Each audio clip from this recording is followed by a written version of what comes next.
औरंगजेब की कब्र हटाने की मांग को लेकर पूरे राज्य में प्रदर्शन जारी है। महंत रामगिरी महाजन ने भी इस मांग का समर्थन किया है। वहीं नागपुर हिंसा पर भी रामगिरी महाजन ने अपना बयान दिया है। उन्होंने दंगों को सुनियोजित बताकर हिंसा का कड़ा विरोध किया। उन्होंने कहा, दंगाई औरंगजेब के विचारों के हैं, लेकिन ये हिंदू राष्ट्र है, इसलिए मुस्लिम यहाँ सुरक्षित है।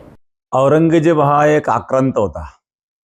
औरंगजेब एकतर भारतीय वंशाचा नव्हता आणि एवढे अत्याचार त्यांनी केले तर अशा व्यक्तीची कबर ठेवून काय करणार आहेत? जो स्वतःच्या बापाचा झाला नाही, स्वतःच्या भावाचा झाला नाही, स्वतःच्या बापाला ज्यांनी कैद केलं, स्वतःच्या भावाचं ज्यांनी शिरकलम केलं आणि संपूर्ण देशामध्ये ज्यांनी आतंक माजवला, त्यांनी कुंभमेळ्यावर सुद्धा हल्ला केला होता।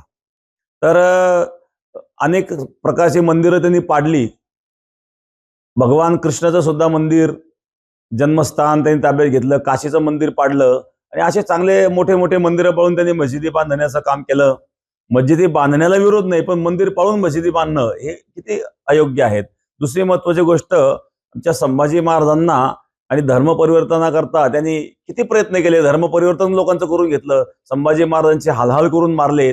अशा प्रकारची जी व्यक्ती आहेत, अशी व्यक्ती ही आदर्श तर असू शकत नाही, पण अशा व्यक्तीची कबर असणं हे सुद्धा दुर्दैव आहेत। हे तर याच्या पूर्वीच व्हायला पाहिजे होतं, पण आता जे या ठिकाणी संघर्ष सुरू झालेला आहे, आंदोलन करीत आहेत, त्या आंदोलनाला आमचं समर्थन आहे आणि आमचंही मत आहे की औरंगजेबाची कबर तिथून निघली पाहिजे। जे दंगल करणारे जे लोक आहेत ते हे सुद्धा त्याच विचाराचे आहेत, औरंगजेबाच्या विचाराचे असणारे जे दंगल करणारे लोक आहेत, अशा प्रकारचे असणारे जे लोक आहेत आणि ते धरले गेले पाहिजे, पकडले पाहिजे आणि त्यांना शिक्षा झाली पाहिजे।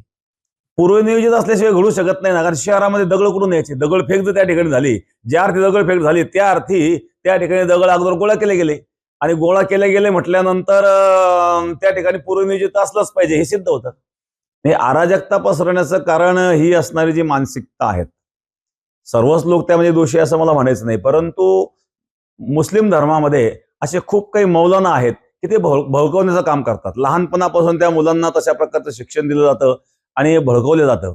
वास्तविक हा हिंदू धर्माचा हा देश आहे, या देशामध्ये हिंदू आहेत आणि म्हणून तुम्ही सुरक्षित आहात। एखाद्या गावामध्ये समजा 1000 लोकसंख्येचं गाव आहे, त्या गावात जर 10 मुसलमान असतील तर ते सुरक्षित असतं।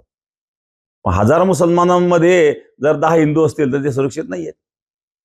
हे आपण समजून घेतलं पाहिजे, या लोकांची असणारी मानसिकता समजून घेतली पाहिजे।